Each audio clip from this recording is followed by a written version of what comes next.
네, 잠깐 같이 기도하시겠습니다. 자비로우신 우리 아버지 하나님 감사합니다.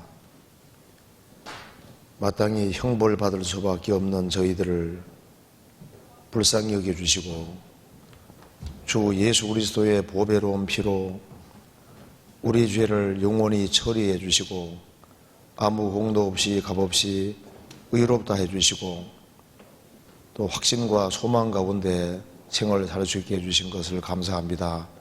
이 시간 주 성령께서 함께 해주시고 주 안에서 바른 신앙생활이 무엇인지를 알 수 있도록 도와주시옵소서. 오늘 모든 시종 함께 해주시고 도와주시기를 간절히 의지하오며 주 예수 그리스도 이름으로 기도하옵나이다. 아멘. 우리 성경 누가복음 1장 찾으시겠습니다. 누가복음 1장 77절입니다.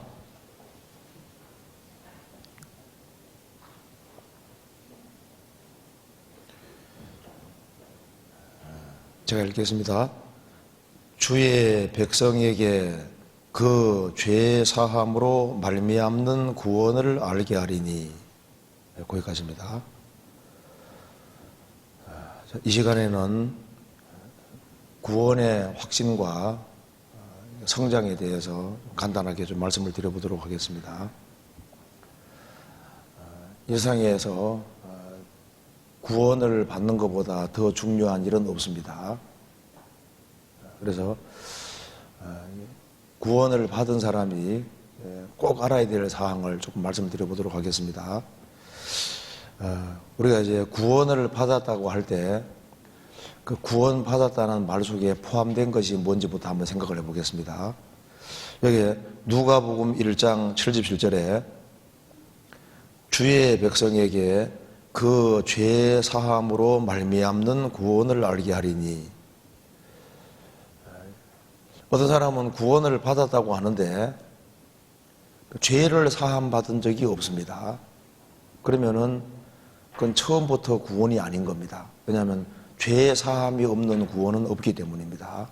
그래서 구원을 이해하는 데서 제일 중요한 것이 먼저 주의 백성에게 그 죄 사함으로 말미암는 구원, 이것이 이제 성경에서 핵심적으로 중요한 것이 되겠습니다.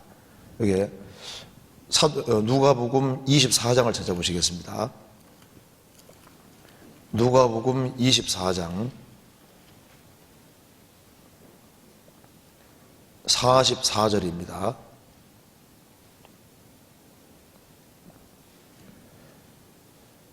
또 이르시되 내가 너희와 함께 있을 때 너희에게 말한 바 곧 모세의 율법과 선지자의 글과 시편의 나를 가리켜 기록된 모든 것이 이루어져야 하리라 한 말이 이것이라 하시고 이에 저희 마음을 열어 성경을 깨닫게 하시고 또 이르시되 이같이 그리스도가 고난을 받고 제3일에 죽은 자 가운데서 살아날 것과 또 그의 이름으로 죄 사함을 얻게 하는 회개가 예루살렘으로부터 시작하여 모든 족속에게 전파될 것이 기록되었으니 너희는 이 모든 일의 증인이라.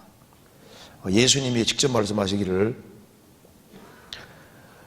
47절에 또 그의 이름으로 죄 사함을 얻게 하는 회개가, 그 회개하는 사람에게 죄 사함을 얻게 한다고 했습니다. 그래서 죄 사함을 얻게 하는 회개, 회개하는 사람에게 그 죄 사함을 받게 하는데 이것이 예루살렘부터 시작해서 전 세계에 전파될 것이 구약 성경에 기록되었다. 그래서 구원받았다 할 때 구원받았다는 말 속에 첫 번째 포함되는 것이 바로 죄 사함입니다. 사도행전 찾아보시겠습니다. 사도행전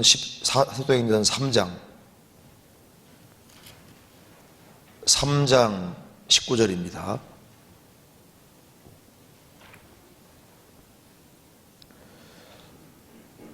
그러므로 너희가 회개하고 돌이켜 너희 죄 없이함을 받으라. 이같이 하면 유쾌하게 되는 날이 주 앞으로부터 이를 것이요 너희가 회개하고 돌이켜 너희 죄 없이함을 받으라. 회개하고 돌이키는 사람에게 죄 문제가 해결이 되는 겁니다. 그래서 성경에서 이 죄 없이함을 받는 문제, 죄 사함을 받는 문제, 이것이 구원의 가장 바탕이 되고 중요한 문제가 되겠습니다. 에베소서 1장 보시죠. 에베소서 1장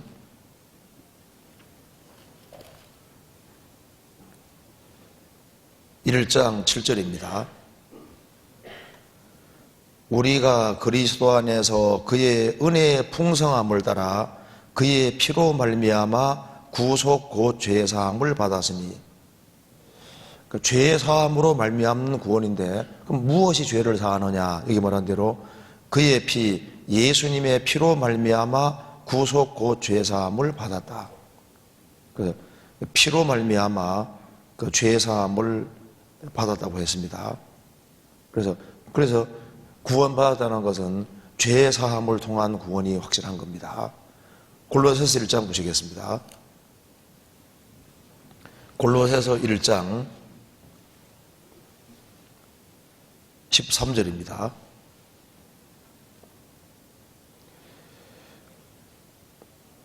그가 우리를 흑암의 권세에서 건져내사 그의 사랑의 아들의 나라로 옮기셨으니 그 아들 안에서 우리가 구속 곧 죄사함을 얻어도다. 우리가 흑암의 권세, 사탄의 권세, 흑암의 권세 아래에 있었는데 주님께서 그 예수리를 건져내셔서 하나님의 사랑의 아들의 나라로 옮기셨다. 그 아들 안에서 그의 사랑하는 아들의 나라로, 사랑의 아들의 나라로 옮기셨으니, 옮겨질 때 우리가 구속 곧 죄사함을 얻어도다. 그럼 죄가 얼만큼 사해진지가 중요하지 않습니까? 골로새서 2장 보시겠습니다. 2장 13절. 또 너희의 범죄와 육체의 무할례로 죽었던 너희를 하나님이 그와 함께 살리시고 우리에게 모든 죄를 사하시고, 죄와 허물로 죽었던 우리를 살리셨고 우리에게 죄를 사하시되 모든 죄를 사하셨다. 그래서 죄를 사하시되 영원한 속죄를 이루신 겁니다. 그리고 죄를 사함받은 사람은, 다 사함받은 사람은 사함받은 날이 있습니다. 골로새서 1장 6절 보시겠습니다. 6절. 이 복음이 이미 너희에게 이르매 너희가 듣고 참으로 하나님의 은혜를 깨달은 날부터 너희 중에서와 같이 또한 온 천하에서도 열매를 맺어 자라나도다. 그래서 이 복음 속에는 하나님의 은혜가 있는데, 그 하나님의 은혜를 구체적으로 말씀하면은 바로 주님 피가 죄를 영원히 처리했다는 사실입니다. 그것을 깨달은 날부터, 깨달은 날, 기쁜 날, 주 나의 죄 다 씻은 날, 그 날이 있습니다. 그래서 구원받았다는 말 속에 속하는 첫 번째는 바로 죄를 사함받았다는 사실이고, 그리고 구원받았다는 말 속에 또 한 가지 포함되는 것은 의롭답니다. 사도행전 13장 보시겠습니다.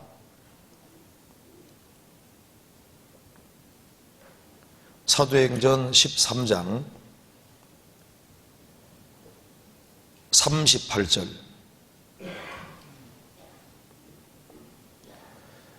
그러므로 형제들아 너희가 알 것은 이 사람을 힘입어 죄 사함을 너희에게 전하는 이것이며, 또 모세의 율법으로 너희가 의롭다 하심을 얻지 못하던 모든 일에도 이 사람을 힘입어 믿는 자마다 의롭다 하심을 얻는 이것이라. 죄를 사함 받을 뿐 아니라 믿는 자마다 의롭다 하심을 얻는 이것이라.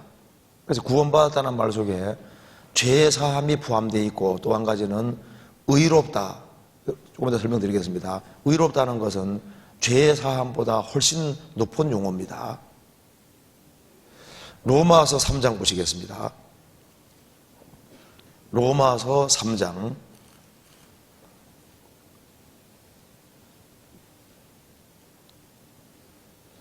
21절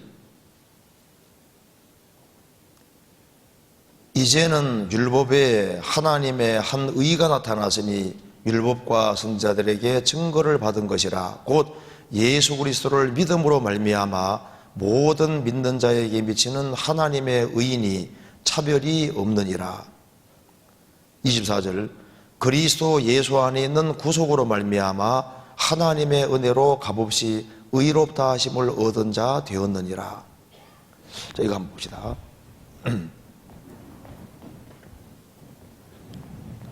사람은 이 세상에 태어날 때 율법 아래 태어났습니다. 태어나면서 율법 아래 태어났고 죄인으로 나게 됐습니다. 일생을 살아가면서 하나님 말씀을 계속 어겨갑니다. 어겨가기 때문에 율법의 저주를 받아야 되는데 이 상태로 죽으면은 나는 영원한 멸망이니까 법 위에 계신 바로 하나님께서 인간을 구원하기 위해서 세상에 들어오셨고 그분이 바로 주 예수 그리스도십니다.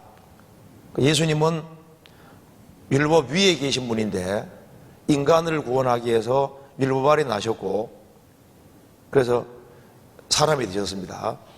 예수님이 율법 아래 나신 이유는 율법 아래 있는 우리를 속량 건져주기 위해서입니다.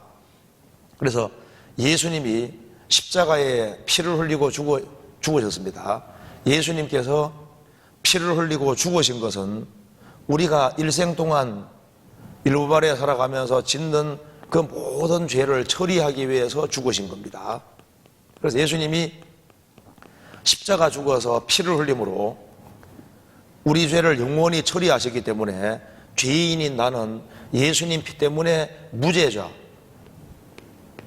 죄가 하나도 없는 사람이 되었습니다. 그 죄값이 영원히 지불됐기 때문에 죄 사함이 이루어졌고 무죄자, 너는 죄 하나도 없다, 죄 없는 사람이 되었습니다. 그런데 율법은 어기지 않을 뿐 아니라 완벽하게 지켜야 되는데 내가 못 지키니까 예수님이 법 아래 들어오셔서 우리가 못 지키는 걸 예수님이 대신 완벽하게 다 지키셨습니다. 그러니까 예수님은 생애 속에서 율법을 완벽하게 지키셨기 때문에 예수님은 우리의 의가 되어주신 겁니다. 그래서 예수님이 십자가에 죽으시고 부활하심으로 우리의 죄값만 지불한 것이 아니라 우리 대신 하나님 말씀을 완벽하게 지키셨기 때문에 죽으시고 부활하신 겁니다. 그래서 예수님이 부활하심으로 우리 의가 되었습니다.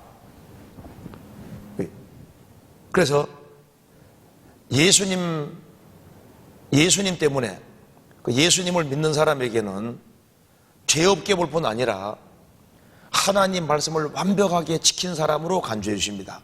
그래서 쉽게 말씀드리면은 병장인 사람이 죄를 지어서 강등돼서 이등병으로 감옥 가 있는데 대통령 특사로 무죄 석방, 이게 죄사함입니다. 너는 죄 하나도 없다, 무죄자인데 무죄자로 만들어줄 뿐 아니라 아예 별내게 딱 달아서 너는 장군이다, 이게 의롭다는 거예요. 그러니까 하나님께서 우리를 죄 하나도 없게 볼 뿐 아니라 성경 전체를 완벽하게 다 지킨 사람으로 간주해 주시는 그게 의입니다. 복음이라는 것은 예수님의 죽으심과 부활하심으로 우리 죄를 영원히 처리했을 뿐 아니라 우리를 하나님 말씀을 완벽하게 지킨 사람으로 간주해 주는 겁니다. 그래서 예수님의 죽으심과 부활하심으로 이 예수님의 공도 때문에 당당히 천국 갈 수 있게 된 겁니다. 그뿐 아니라 이제 예수님이 죽으시고 부활하심으로 우리 죄를 처리하시고 우리를 어렵다 하실 뿐 아니라 그 순간에 예수님의 죽으심과 부활하심을 믿게 하신 분이 바로 성령이시기 때문에 성령이 양자의 영이십니다. 그래서 죄 사함을 얻으라 그리하면 성령을 선물로 받으리니 그 말씀대로 죄를 사함 받는 순간에 성령이 들어오심으로 하나님은 내 아버지가 되고 나는 아버지 아들이 되는 겁니다. 그래서 로마서 8장에 말씀하시기를 우리가 양자의 영을 받았으므로 아바 아버지라 부르짖느니라 그래서 죄를 사함 받을 때 성령이 들어오심으로 이제 그 사람은 무죄자일 뿐 아니라 의인일 뿐 아니라 하나님의 아들이 된 겁니다. 그래서 이 아들은 이 무죄자, 죄 없다는 말보다 훨씬 더 큰 말이 의롭다는 말이고, 의롭다는 말보다 훨씬 더 큰 말이 너는 내 아들이다. 이것은 훨씬 큰 말이 되겠습니다. 너는 죄 없다. 너 성경을 다 지켰다. 그거보다 더 큰 말은 너는 내 아들이다. 그래서 하나님 아버지 하면 아버지가 오냐, 이 기도가 되는 겁니다. 그래서 여기에 성경 한번 찾아봅시다. 에베소서 1장 보시겠습니다. 에베소서 1장 13절.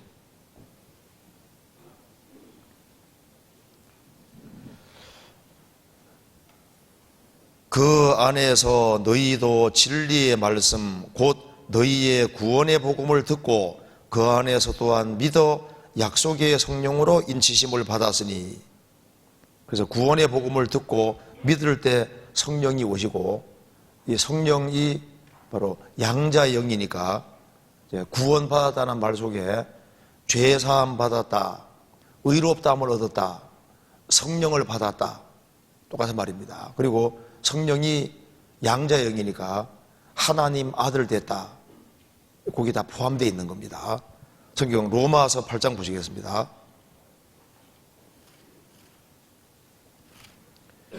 8장 15절.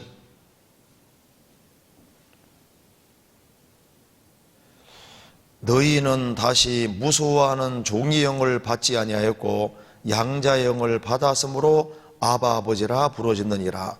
성령이 친히 우리 영으로 더불어 우리가 하나님의 자녀인 것을 증거하시나니. 그래서 구원받았다는 말 속에 죄를 사함 받았다, 의롭다함을 얻었다, 그리고 성령을 받았다, 그리고 하나님의 아들이 됐다, 그리고 성령이 들어오실 때 예수님의 죽으심과 부활하심 바로 하나님의 사랑이기 때문에 하나님의 사랑을 깨달았다, 그 말하고 똑같은 말이 되는 겁니다. 로마서 5장 5절. 소망이 부끄럽게 아니함은 우리에게 주시는 성령으로 말미암아 하나님의 사랑이 우리 마음에 부은 바 됨이니. 그래서 구원받았다는 말을 또 다른 말로 바꾸면은 하나님의 사랑을 깨달았다, 하나님의 사랑이 우리 마음에 부은 바 되고, 그 예수님의 죽으심과 부활하심이 바로 나를 죽기까지 사랑하셨기 때문에 그렇다는 걸 깨닫기 때문에 구원받았다는 말은 하나님의 사랑을 확실히 깨달았다, 그 말하고 똑같은 겁니다. 그리고 구원을 받았다는 것은 이제 영생을 얻었다, 그 말하고 똑같은 겁니다. 예수님이 영원한 생명이신데 구원받을 때 주의 영이 들어오시기 때문에 구원받은 사람은 영생을 얻은 사람이 되는 겁니다. 그래서 영생을 얻었다. 그리고 이제 우리 구원받은 사람은 하나님의 아들인 동시에 즉시 제사장인 겁니다. 제사장. 그 계시록, 요한계시록 5장에 말씀한 대로 그의 피로 우리 죄의 소리를 해방하시고 우리를 나라와 제사장으로 삼으신 그에게, 제사장이란 말은 이스라엘 사람들에게는 굉장히 큰 용어입니다. 살아계신 하나님을 직접 섬기는 사람이 제사장인데 구원받은 즉시 살아계신 하나님을 섬길 수 있게 된 겁니다. 그래서 구원받았다는 말 속에는 이렇게 여러 가지 말이 포함되어 있습니다. 그리고 이제 세상에서 가장 복받은 사람이 누구일까요? 구원을 받은 사람은 복 중에 가장 큰 복을 받은 사람이 되는 겁니다. 그래서 하나님은 복이시고, 복이신 분이 세상에 들어오신 분이 바로 예수님이시고, 예수님이 복 자체가 되시는데 그 예수님과 이제 관계가 이루어지는 길은 복음밖에 없는데, 그 예수님의 복음을 확실히 깨우칠 때 이제 복되신 분하고 영원히 연결됐습니다. 주와 판자는 한 영이 됐고, 그렇기 때문에 한 사람이 구원을 받으면 그 사람도 하나의 복덩어리가 되는 겁니다. 그래서 창세기 12장에 아브라함 너는 복의 근원이 될 것이다. 영어로 블레싱입니다. 너는 복덩어리다. 너는 복이다. 근데 아브라함만 복이 아니라 아브라함과 동일한 믿음을 가진 사람도 똑같이 복덩어리가 되는 겁니다. 여기 복덩어리 많이 앉아있네요. 네, 복. 그래서 이제 구원받은 사람이 다니는 것은 복이 걸어 다니는 게 되는 겁니다. 예수님 당시에 예수님이 다니실 때 예수님과 관계 딱 맺는 사람은 복을 잡는 것이 되는 거잖아요. 그래서 구원을 받은 사람을 가까이 하면은 그게 가장 복 받는 길이 되는 거지 않습니까? 그리고 이제 주님 피로 죄를 사함 받은 사람, 이 구원 받은 사람이 알아야 될 것 중에 구원 받은 사람은 하나님 자녀가 된 사람은 결코 멸망하지 않는다는 사실입니다. 이게 굉장히 중요한 문제입니다. 거듭난 사람이 멸망할 수 있느냐? 하나님의 자녀가 멸망하는 일은 없습니다. 왜냐하면은 그 죄 사함을 받을 때 성령이 하나님 아들 된 사람에게 성령이 그 사람 속에 들어오십니다. 그 성령이 성경에서 보증이라고 말을 하고 있습니다. 그래서 한 사람이 구원받을 때 성령이 선물로 들어오시고 죄의 사함을 얻으라 그리하면 성령을 선물로 받으리니, 그 성령이 고린도후서 1장과 5장에 보면은 보증이라고 했습니다. 우리가 천국 가는 보증으로 들어오셨기 때문에 구원받은 사람에게는 성령이 나갈 수가 없는 겁니다. 에베소서 1장에 성령으로 인신 받았다고 했고, 에베소 4장에는 성령이 들어오셨을 때 몸이 구원되는 날까지 인지심이 있다고 되어 있는 거예요.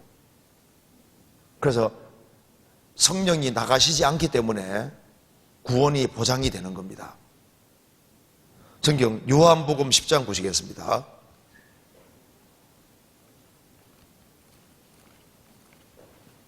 요한복음 10장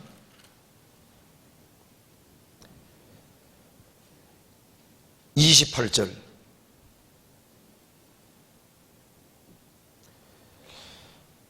내가 저희에게 영생을 주노니 영원히 멸망치 아니할 터이요 또 저희를 내 손에서 빼앗을 자가 없느니라. 저희를 주신 내 아버지는 만주보다 크심에 아무도 아버지 손에서 빼앗을 수 없느니라. 내가 저희에게 영생을 주노니 영원히 멸망치 아니할 터이요. 영생은 영원한 겁니다. 영생을 주노니 영원히 멸망치 아니할 터이요 또 저희를 내 손에서 빼앗을 자가 없느니라. 저희를 주신 내 아버지는 만유보다 크심에 아무도 아버지 손에서 빼앗을 수 없느니라. 그래서 구원을 받은 사람, 주님이 주신 영생은 주님이 절대 뺏어가지 않으십니다. 로마서 8장 보시겠습니다. 바울 사도는 확정적으로 이렇게 말하고 있습니다. 8장 33절. 누가 능히 하나님의 택하신 자들을 송사하리요? 의롭다 하신 이는 하나님이시니 누가 정죄하리요? 죽으실 뿐 아니라 다시 살아나신 이는 그리스도 예수시니 그는 하나님 우편에 계신 자요 우리를 위하여 간구하시는 자신이라. 누가 하나님의 택하신 자들을 송사할 수 있으리요? 최고 재판장 되신 하나님이 의롭다고 하셨는데 누가 정죄하리요? 죽으실 뿐 아니라 다시 살아나신 이는 그리스도 예수시니 그는 하나님 우편에 계신 자요 우리를 위하여 간구하시는 자신이라. 바로 최고 재판장 되신 하나님께서 의롭다고 하셨는데 하나님보다 더 높으신 분이 없는데 그분이 의롭다고 하셨는데 누가 정죄할 수 있으리요? 그러면서 바울 사도가 이렇게 말했습니다. 38절. 내가 확신하노니 사망이나 생명이나 천사들이나 권세자들이나 현재일이나 장래일이나 능력이나 높음이나 깊음이나 다른 아무 피조물이라도 우리를 우리 주 예수 그리스도 안에 있는 하나님의 사랑에서 끊을 수 없으리라. 세어보면 10개입니다. 열은 전체입니다. 하나님의 사랑과 연결된 사람, 그 사랑을 확실히 깨우친 사람, 성령이 들어오신 사람, 이 사람을 끊을 수 있는 것은 없다. 사망도, 생명도, 천사들, 권세자들, 현재일, 장래일, 능력, 높음, 깊음, 다른 아무 피조물이라도 우리를 우리 주 그리스도 예수 안에 있는 하나님의 사랑에서 끊을 수 없으리라. 그래서 구원을 받은 사람, 구원이 안전하다는 사실을 아주 확실하게 얘기를 하고 있습니다. 물론 그래서 죄값은 지불됐지만은 구원받은 사람 속에 죄의 기질은 남아 있습니다. 그런데 우리에게 오신 성령은, 주님 피는 우리를 죄와 죽음과 심판과 멸망에서 건져주셨고, 우리 속에 오시는 성령께서는 구원받은 사람 영혼 속에 작업하셔서 그 사람을 자꾸자꾸 바꿔주십니다. 그래서 구원받은 사람은 시간 지나면 바꿔지십니다. 조금 주의 형상으로 화해지는 것이 사실이지 않습니까? 그래서 이제 구원을 받은 사람이 이제 멸망하지 않다는 사실을 아는 것이 필요하고, 이제 구원받은 사람은 이제 구원받은 이후에 반드시 시련을 통과하도록 되어 있습니다. 자, 이스라엘이 양의 피를 경험하고 홍해바다 통과하고 만세를 불렀습니다. 그런데 3일 길 들어가니까 고달픈 광야가 시작이 되잖아요. 죄를 사함받고 의롭다 먹고 성령을 받고 하나님 아들 됐으니까 야, 이제부터 만사 형통할 거다, 이렇게 생각하면 안 된다 그 말입니다. 출애굽을 하자마자 며칠 지나면서부터 내가 광야에 들어왔구나. 그래서 출애굽한 이스라엘 백성들에게 광야 40년이 주어진 것처럼 구원받은 사람은 구원받은 즉시 당장 천국 들어가는 게 아니잖아요. 구원받은 즉시 시련을 통과한다는 사실을 알 필요가 있습니다. 그래서 베드로 전서는 거듭난 하나님 자녀에게 주신 편지인데, 베드로 전사가 강조하는 것이 무엇입니까? 거듭난 하나님 자녀에게 시련이라는 것이 주어진다. 그걸 계속 강조하고 있습니다. 베드로 전서는 크게 몇 가지를 강조하고 있는데, 구원을 받은 사람에게 죄값은 지불됐지만은 죄의 기질은 남아있다. 그래서 영혼을 거스러 싸우는 육체의 정욕을 제어해라. 타락된 기질이 있다는 것을 얘기를 하고 있습니다. 또 한 가지는 구원을 받은 하나님 자녀에게는 틀림없이 시련이 있다. 왜 시련이 있느냐, 그 이유를 자세하게 설명해 주고 있습니다. 시편 66편 보시겠습니다.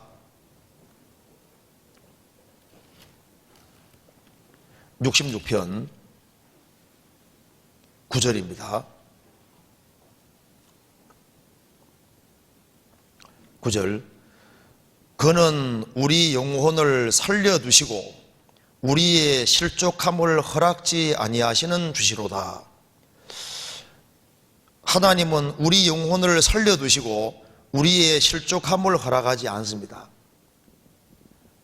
그래서 주님께서 거듭난 사람 영혼은 붙잡아 주시는데, 구속받은 사람 영혼은 붙잡아 주시되, 이 구원받은 사람을 이제 하나님 아들답게 만들기 위해서 행하시는 일이 있는데, 하나님의 아들이 아들답게 되는 가장 좋은 길이 뭔지 아시죠? 그게 이제 시련을 통과하는 거예요.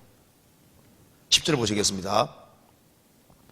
하나님이여 주께 소리를 시험하시되 우리를 단련하시기를 은을 단련함 같이 하셨으며, 우리를 끌어 그물에 들게 하시며 어려운 짐을 우리 허리에 두셨으며 사람들로 우리 머리 위로 타고 가게 하셨나이다. 우리가 불과 물을 통행하였더니 주께서 우리를 끌어내사 풍부한 곳에 들이셨나이다. 하나님께서 구속받은 사람 영혼을 지켜주시고 보호해 주시되, 이제 신앙생활 속에서는 여러 가지 시험이 오고 우리를 단련시키시고 우리를 끌어 구물에도 들게 하시고 어려운 짐을 우리의 허리에 두시고 사람들로 우리 머리 위로 타고 가게 하신나이다. 사람들에게 짓밟히게도 하시고 여러 가지 불도 통과하고 물도 통과하고 여러 가지를 겪게 만드시는데, 그렇게 해서 우리를 끌어내사 풍부한 곳에 들이셨나이다. 구속받은 사람에게 왜 광야라는 것이 주어지냐 하면은, 이제 구원을 받아서도 육신의 껍질이 너무나도 많이 남아 있습니다. 육신의 껍질을 벗기기 위해서 시련이라는 걸 주시는 겁니다. 야곱도 장자의 축복을 받았습니다. 장자의 축복을 받으니까 에서가 죽이려고 했잖아요. 형 에서가 죽이려고 하니까 축복을 받은 즉시 어려움이 주어집니다. 그래서 브엘세바 광야로 도망가서 저 하란으로 가야 되잖아요. 쓸쓸하게 브엘세바 광야에서 돌베개 보고 잠이 들었습니다. 어머니 아버지 품을 떠나서 이제 난생 처음으로 이제 광야길에 들어선 거예요. 하늘의 별만 초롱초롱 빛납니다. 아무도 없어요. 외롭게 돌베개 베고 잠이 들은 거예요. 그때 하늘이 열리고 사다다리가 보이고 그 사다다리 위에서 하나님이 축복해 주십니다. 야곱아, 두려워하지 마라. 내가 너와 함께 할 것이다. 내가 너에게 약속한 걸 이룰 때까지는 내가 결코 너희를 떠나지 아니하리라. 너를 떠나지 아니하리라. 그래서 야곱은 하나님의 축복을 받고 난 이후에 하나님께서 하나님이 함께 해준다는 그 약속을 주신 동시에 그 다음에 이제 어떻게 됐습니까? 그 다음부터 하나님이 야곱 껍질을 벗기시려고, 야곱은 얍삽하다 교활하다 간사하다 그러듯입니다. 구원받아도 얼마나 얍삽하고 교활하고 간사한 것이 많아요. 요걸 이제 주님 벗기시려고 야곱, 꽤 많은 야곱보다 더 단소가 높은 고단수인 라반 집에 집어넣어서 20년 동안 처가살이 하게 하면서 주님께서 훈련시키잖아요. 그래도 육신의 껍질이 안 벗겨지니까 나중에 창세기 32장에 야복강가에서 하나님께 완전히 매달리게 해서 야곱을 이스라엘로 바꿔주십니다.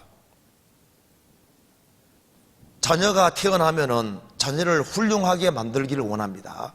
하나님께서는 주님 피로 확실하게 구속받은 사람, 그 사람이 정말 신령한 축복을 받고 하나님의 축복을 넘치게 받아야 되기 때문에 구원받은 사람은 이제 고달픈 광야 생활이 시작이 되는 거예요. 그게 축복인 겁니다. 그래서 성경에서 이렇게 설명하고 있습니다. 신명기 8장 보시겠습니다.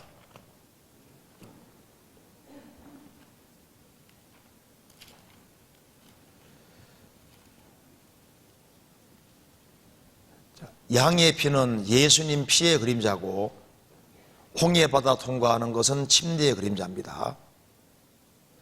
예수님 피를 경험하고 침례받은 사람들, 그 사람들이 만사형통하느냐? 아닙니다.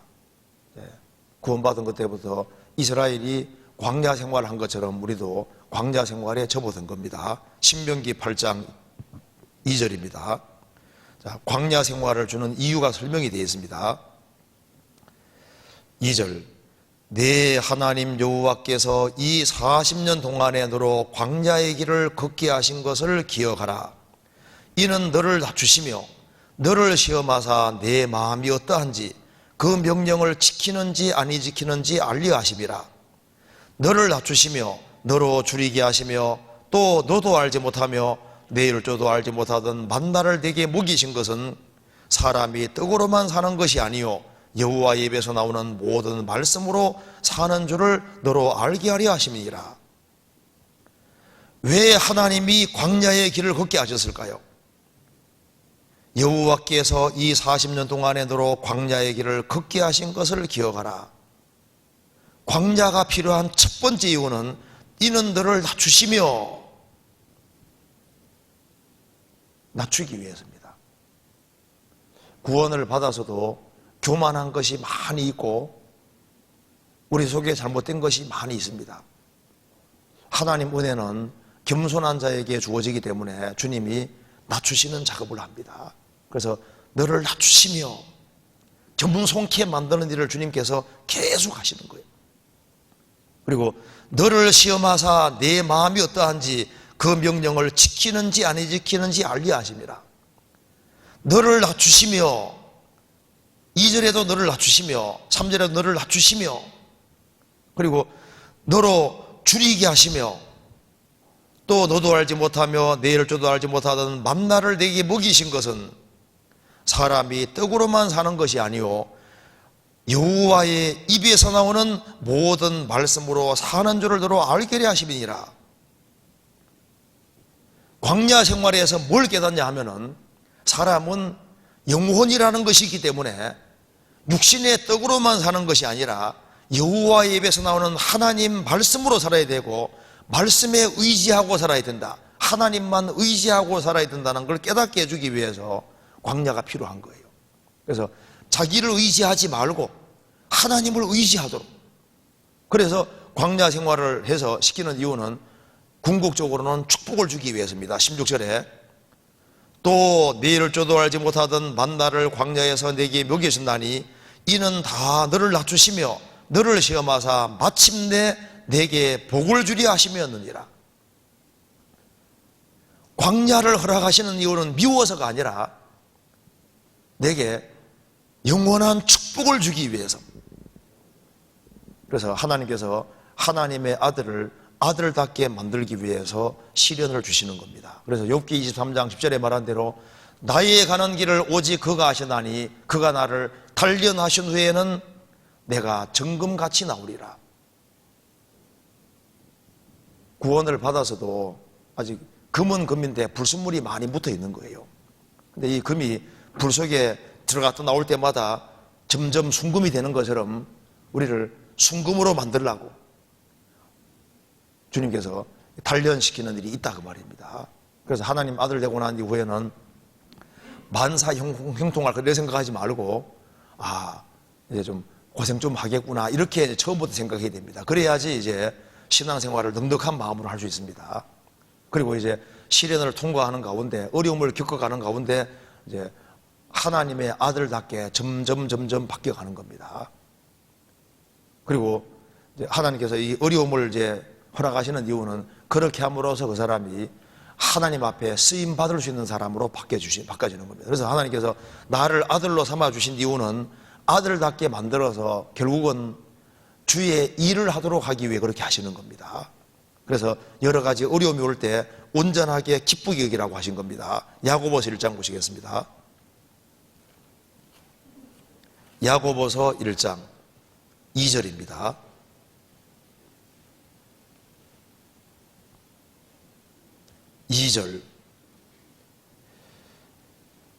내 형제들아 너희가 여러 가지 시험을 만나거든 온전히 기쁘게 여기라. 이는 너희 믿음의 시련이 인대를 만들어내는 줄을 너희가 알미라. 인대를 온전히 이루라. 이는 너희로 온전하고 구비하여 조금도 부족함이 없게 하려 함이니라. 내 형제들아 너희가 여러 가지 시험을 만나거든, 이 만나거든이 만날 때입니다. 만난다면이 아닙니다. 조건부 if로 되어 있는 게 아니라 만날 때 when으로 되어 있습니다. 만날 때, 그러니까 시련은 오게 되어 있으니까 여러 가지 시험이 올 때 올 것이 왔구나 하면서 온전히 기쁘게 여기라. 이는 너희 믿음의 시련이 인내를 만들어내는 줄 너희가 알미라. 인내를 온전히 이루라. 이는 너희로 온전하고 구비하여 조금도 부족함이 없게 하려 함이니라. 주님이 이 구원받은 사람에게 시험도 주시고 여러 가지 시련을 주신다는 것은 그게 축복입니다. 왜? 시련이 없이는 영광도 없기 때문입니다. 그래서 이 시련을 잘 통과하고 주 안에 정상적으로 성장하면은 주님 오시는 그날 칭찬과 영광과 존귀를 얻게 되는 겁니다. 주의 교훈으로 나를 인도하시고 후에는 영광으로 나를 영접하시리니 시편 73편에 말씀하신 대로 구원받은 즉시 주의 교훈 안에 들어갔습니다. 주의 교훈 안에 우리가 이제 훈련이 시작되는 겁니다. 대학에 올라가면은 4년 동안 대학 커리큘럼 따라서 이제 공부를 해야 되니까 고달프잖아요.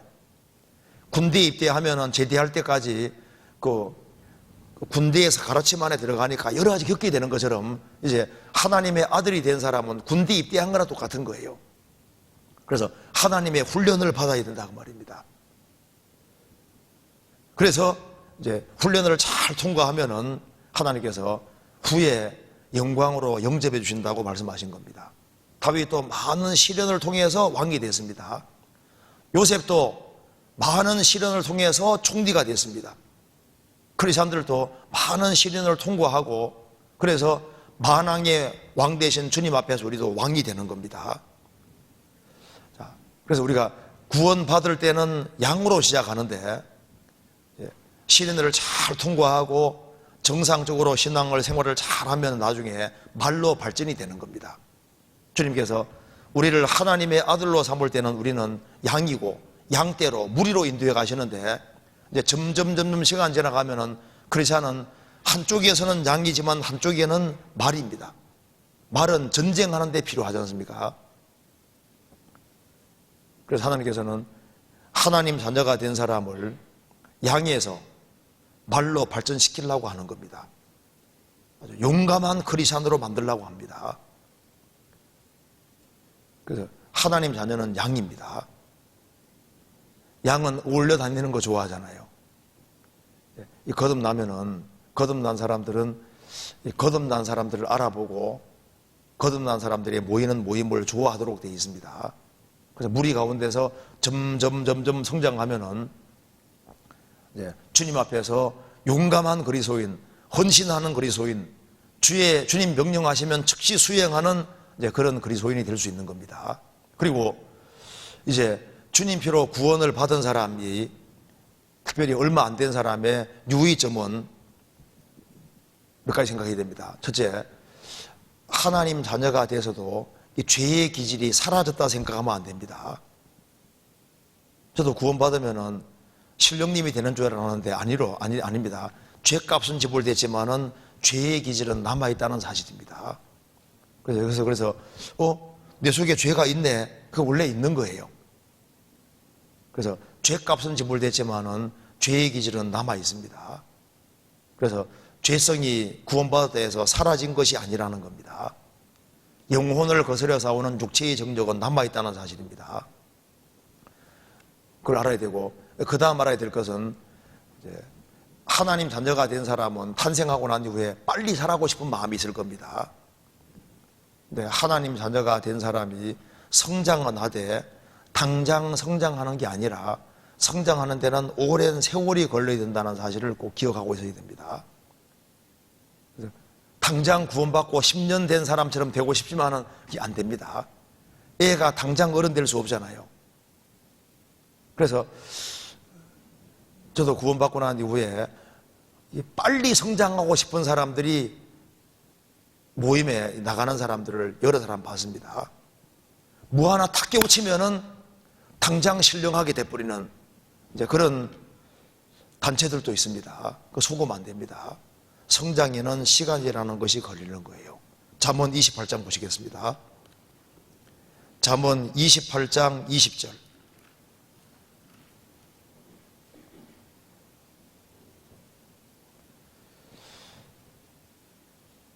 충성된 자는 복이 많아도 속히 부하고자 하는 자는 형벌을 면치 못하리라. 충성된 자는 복이 많아도 속히 부하고자 하는 자는 형벌을 면치 못하리라. 일할 생각하지 않고 복권 당첨만 바라는 사람 합당하지 않습니다. 신앙생활을 꾸준히 할 생각하지 아니하고 뭔가 하나를 탁 갑자기 깨우쳐서 갑자기 신앙이 탁 성장하고 갑자기 신령하게 되고 이제 그걸 바라면 안 된다 그 말입니다. 모든 생명 있는 것은 꾸준히 자란다는 특징이 꾸준히 자랄 생각을 해야 되는 거예요. 그래서 아기가 자라기 위해서는 열심히 젖을 먹어야 되는 것처럼 하나님 자녀가 된 사람은 꾸준히 하나님 말씀을 계속 먹고 꾸준히 반복적으로 그렇게 하는 속에서 성장하는 거다 그 말입니다.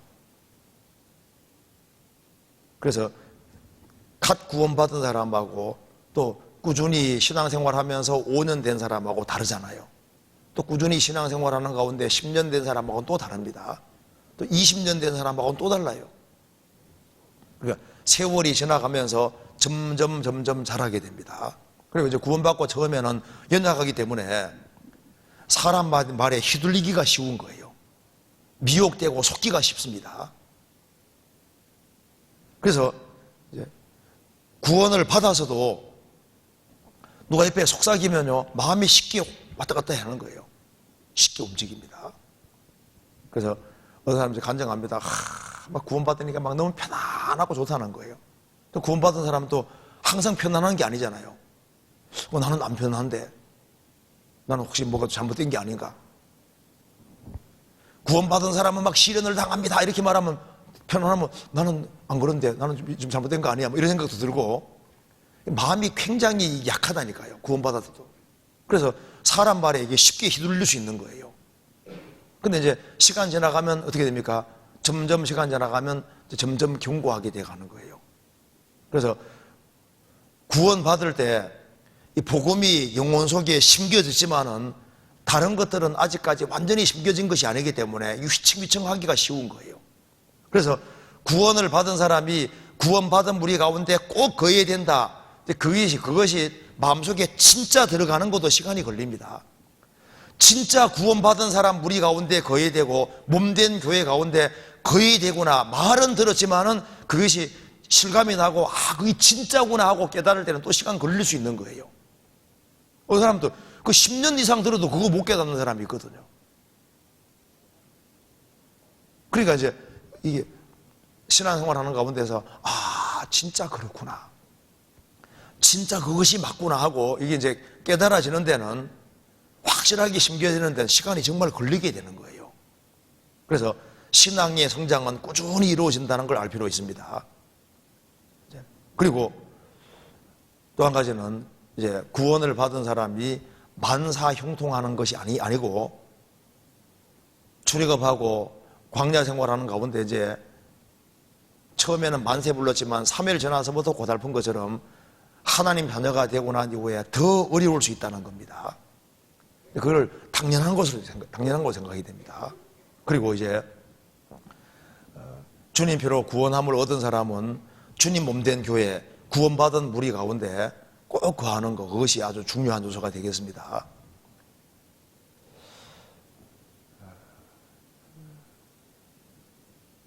주님 피로 죄를 사함 받은 사람이 구원받은 무리 가운데 잘 거하기만 하면은 그 사람은 정말 주님 앞에 귀하게 쓰임 받을 수 있습니다. 자녀가 태어나서 어머니 아버지 품에 있으면은 어머니 아버지가 먹여주고 도와주고 해서 그 자녀가 정상적으로 자랄 수 있게 되는 것처럼 주님 몸된 교회 가운데 거하기만 하면은 주님이 그 사람에게 필요한 걸 공급해 주셔서 그 사람이 정상적으로 자라게 만들어 주십니다. 그리고 구원받고 얼마 안 된 사람이 이제 조심할 것 중에 또 한 가지는 간증 같은 걸 들을 때 간증을 잘 참조하되 그걸 자기 개인에게 그대로 적용시키는 건 좀 문제가 있는 거예요. 무슨 말 이해되시죠? 그러니까 어떤 자매가 간증을 하는데 내가 구원받고 난 다음에 막 용감해져서 남편에게 막 우격 다짐하듯이 막 말씀드리러 가자고 막 부추기 가지고 막 남편에게 막 이렇게 막 엄청나게 아주 푸시를 가해서 드디어 우리 남편이 구원받게 됐습니다. 아직 간증하니까 저렇게 하니까 구원받는구나. 그렇게 해서 남편이 되게 억센 사람이거든요. 근데 아내가 이제 구원받았어. 그 간증 듣고 용기를 얻었거든요. 그래가지고 이제 나도 우리 남편 전도해야지 하면서 막 아주 강하게 밀어붙이니까 남편이 가만히 있습니까? 너는 이제부터 교회 못 가 하고 머리털 싹 깎아버리기도 하고 그래서 전도를 하는 데 있어서 다른 사람이 하는 간증을 그대로 두고 개인에게 그대로 적용시키면은 그게 나중에 더 큰 문제가 생길 수도 있는 거예요. 그러니까 이건 간증은 잘 참조해서 개인에게 적용시킬 때는 조심해야 되는 겁니다. 그거는 내 개인 상황을 잘 봐서 하나님하고 잘 의논하는 것이 필요한 거예요. 그래서 간증을 개인에게 그대로 시키는 것은 조금 문제가 있을 수 있습니다.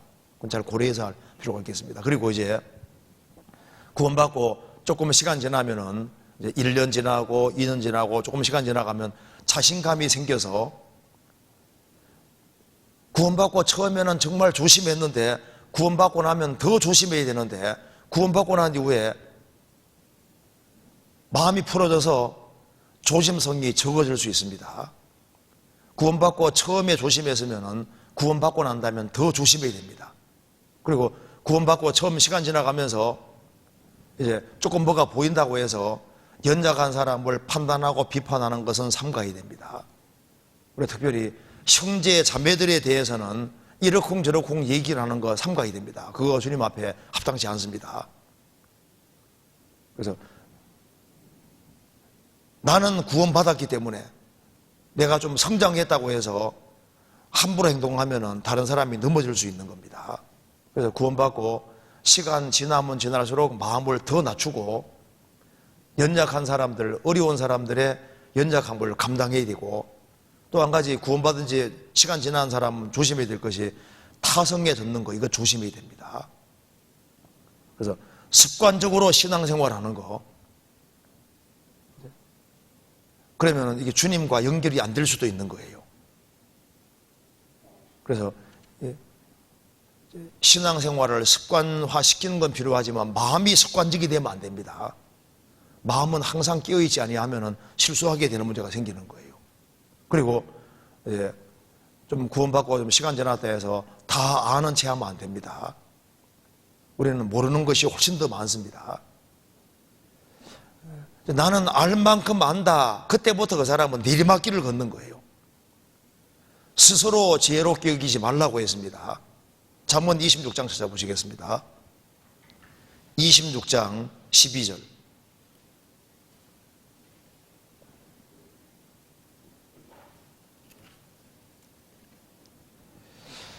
내가 스스로 지혜롭게 여기는 자를 보느냐, 그보다 미련한 자에게 오히려 바랄 것이 있느니라. 스스로 지혜롭게 여기는 자를 보느냐, 그보다 미련한 자에게 오히려 바랄 것이 있느니라. 스스로 지혜롭게 여기는 자는 그때부터 아무것도 못 배웁니다. 그리고 또 한 가지는 구원받고 좀 시간 지나가는 사람은 이만큼 하면 됐다, 그 생각하면 안 됩니다. 신앙은 진보하지 않으면 퇴보하는 거예요. 그래서 물고기가 물살 거슬리고 계속 가는 것처럼 주님 오실 때까지 꾸준히 계속적으로 성장하고, 그래서 뒤지지면 안 되는 거예요. 그래서 남이야 뭐라 하든 말든 관계없이 꾸준히 생활하면서 계속 저 사람 신앙이 발전하구나, 1년 전이 다르고 1년, 2년, 3년 지나가면서 저 사람은 신앙이 성장하구나, 있구나, 그걸 느낄 수 있도록, 그래서 신앙이 진보해야 되는 겁니다. 그리고 이제 구원받고 좀 시간 지난 사람은 몇 년 기다려도 안 오니까 주님 드디어 오시겠다. 갓 구원받은 사람은 주님 곧 오실 거라고 생각하는데 오래된 사람이 드디어 온다고 생각하면요, 세상적으로 이제 계획을 세우게 되는 거예요. 마음이 둔해지게 되는 겁니다. 그리고 이제 구원받고 오래돼 가면은 내 없이는 교회 안 된다, 그거 착각입니다. 내가 없어도 교회는 됩니다. 내가 쓰임 받지 않으면 내만 손해보는 거예요. 그래서 구원받고 이제 신앙이 정상적으로 계속 성장해야 되는데, 그 성장할 수 있는 가장 핵심적으로 중요한 것이 구원받고 난 이후에 주 안에 거하라. 주 안에 거하는 사람은 부끄럽게 안 될 겁니다. 여기에 요한일서 2장 보시겠습니다. 요한일서 2장 28절입니다.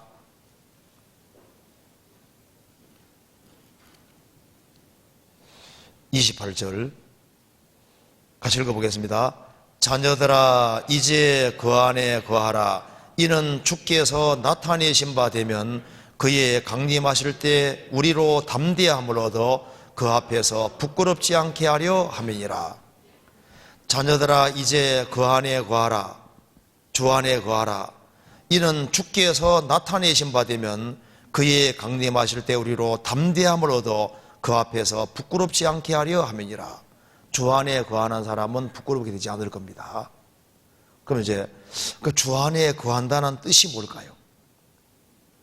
포도나무 가지로 연결된다는 뜻이 뭘까요? 그거 마지막으로 생각해 봅시다. 주 안에 거하는 사람은 분명히 성경에 바꿔진다고 했는데 왜 바꿔지지 않을까요? 진짜 거하는 게 뭔지를 몰라서 그런 겁니다. 그래서 주 안에 거한다는 게 도대체 뭘까? 이제 하나님 아들 된 사람이 정상적으로 신앙이 성장해야 되는데, 주님은 포도나무고 우리는 가지인데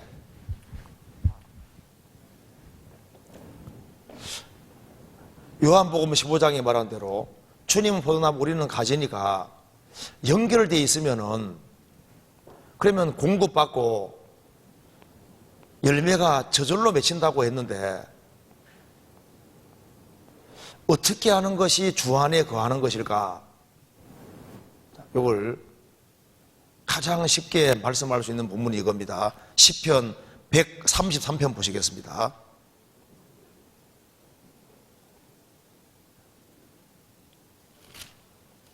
(133편)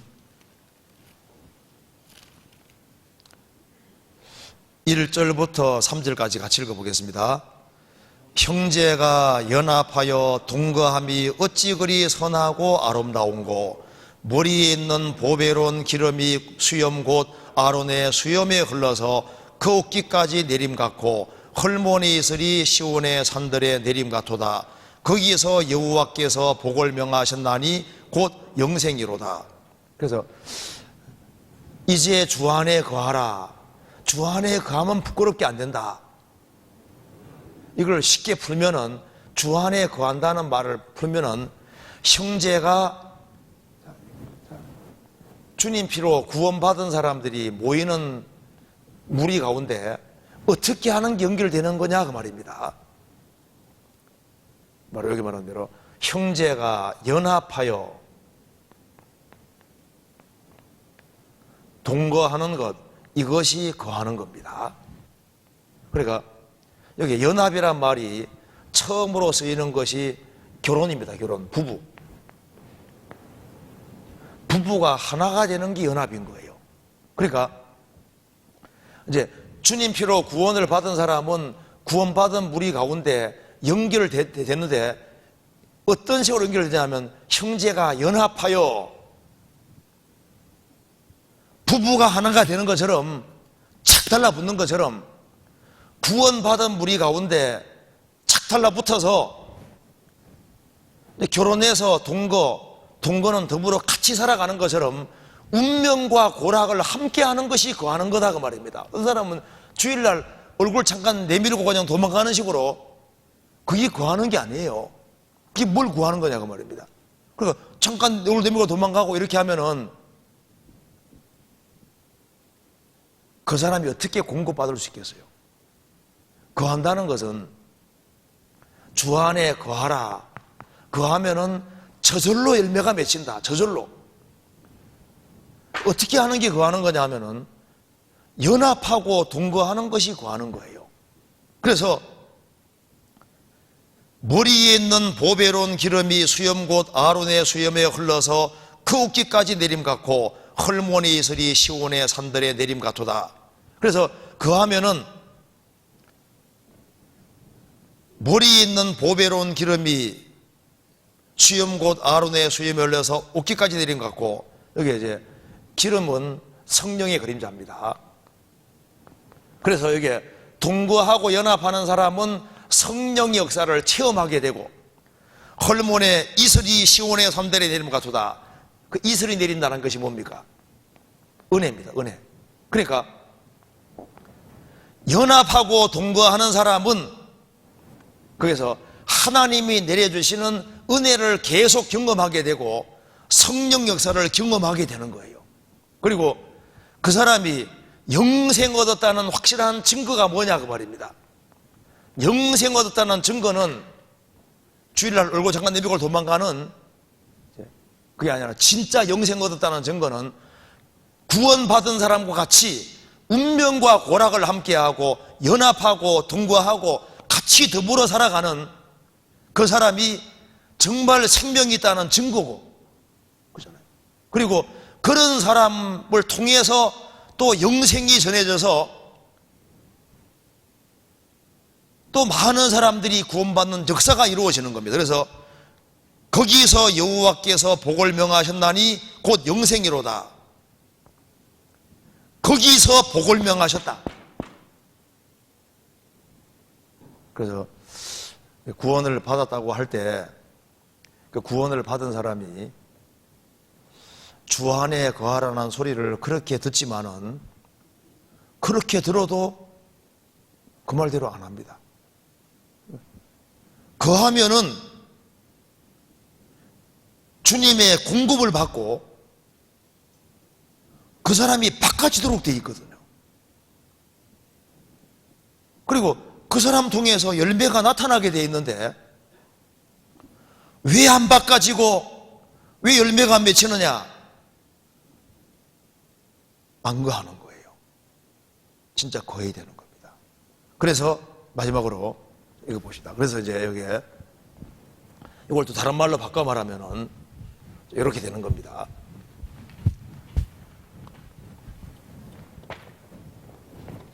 성경에서는 영혼을 배로 표현을 하고 있습니다. 영혼이라는 배가 있으면은 배에서는 제일 중요한 것이 일단 파손되지 않는 겁니다. 그래서 예수님 피로 죄를 영원히 사함받은 사람은 영원히 파손되지 않는 배와 같습니다. 파손이 안 되는 배와 같습니다. 그리고 이제 구원받으면 주님은 선장이 되고 나는 조소가 됩니다. 너는 범사의 글을 인정하라. 그리하면 내 길을 지도하시리라. 그 배에는 닷이 있어야 되는데 닷은 소망이라고 되어 있고 배에는 키가 있어야 되니까 키는 이제 방향을 잡는 거지 않습니까? 그래서 구원받으면 이제 살아도 주를 위해 죽어도 주를 위해 인생의 목적이 확실해집니다.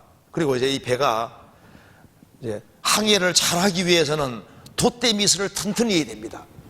돛대미스를 튼튼히 하는 이것이 뭐냐면은 돛대미스를 튼튼히 하는 것은 바람받기 위해서입니다. 그래서 돛대미스를 튼튼히 하는 것이 바로 포도나무 가지로 붙는 것이고 이걸 바꿔 말하면은 구원받은 무리 가운데서 연합하고 동거하는 이것이 돛대미스를 튼튼히 하는 것이고 돛을 펼치는 것이 바로 마음을 여는 겁니다.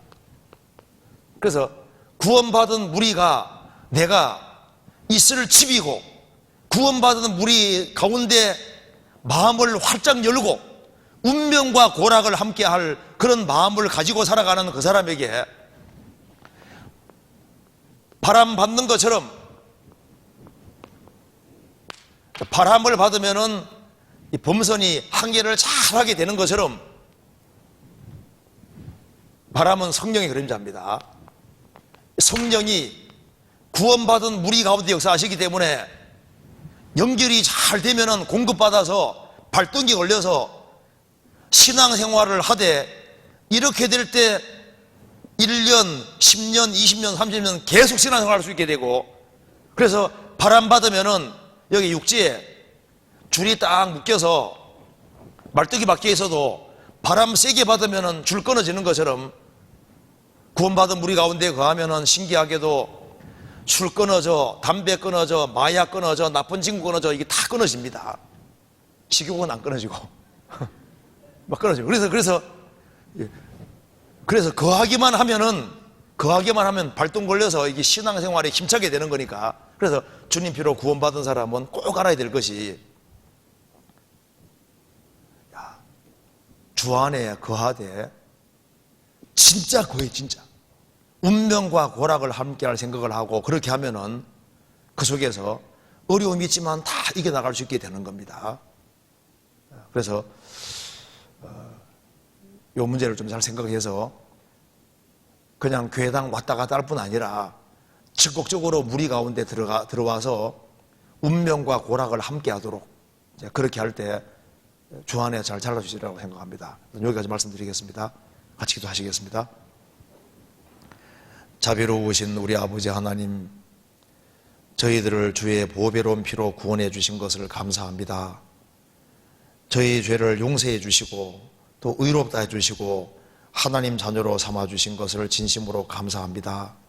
또 우리를 주 안에서 하나님 자녀답게 만들어 가시는 것을 믿고 감사드립니다. 주님 말씀하신 대로 주 안에 거할 수 있도록 도와주시고, 주 안에서 정상적으로 성장할 수 있도록 도와주시고, 그래서 양에서 말로 점점 발전할 수 있도록 역사해 주옵소서. 고마우신 우리 구주 예수 그리스도 이름으로 기도하옵나이다. 아멘.